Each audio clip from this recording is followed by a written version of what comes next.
I am very sad to report that more cats have passed away from avian influenza after being infected from raw food, commercially prepared raw food. I'm Dr. Forbes. I'm a small animal veterinarian, and I am doing my best to keep you updated on this very quickly evolving avian influenza outbreak. The Washington State Department of Agriculture and the Oregon Department of Agriculture are warning pet parents that they identified avian influenza in raw pet food made by Wild Coast.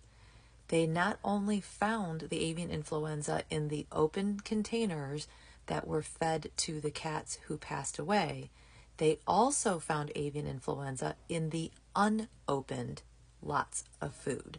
So both the cats, the open food, and the unopened food all tested positive for avian influenza.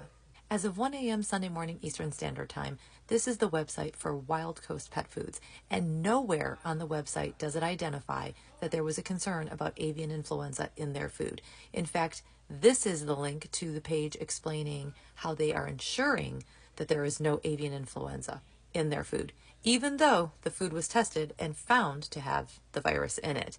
This is explaining that they use human-grade food in FDA-approved facilities. In addition to these cats who tested positive for avian influenza from eating raw food, the Arizona Department of Agriculture identified a herd of dairy cows that also developed avian influenza, the D1.1 genotype that was found in Nevada, but it's a different strain.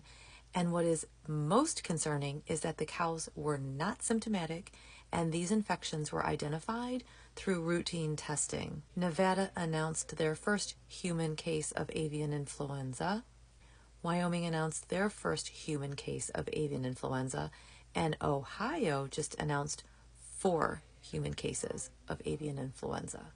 As a veterinarian, my goal is to keep your pet safe. One Health, obviously, that also keeps you safe as well. Cats should stay inside at all times, if at all possible. Both cats and dogs should not eat any raw food. That includes all raw meat, raw milk, and raw eggs. I would not have dogs swimming or hunting for waterfowl right now, and I would avoid walking in areas where there is a lot of bird excrement. I appreciate you giving me your time, listening, and sharing this information. I really care about your pets, and I care about animals outside. I want to keep everyone as safe as possible. We really need to do everything we can to stop the spread of this virus.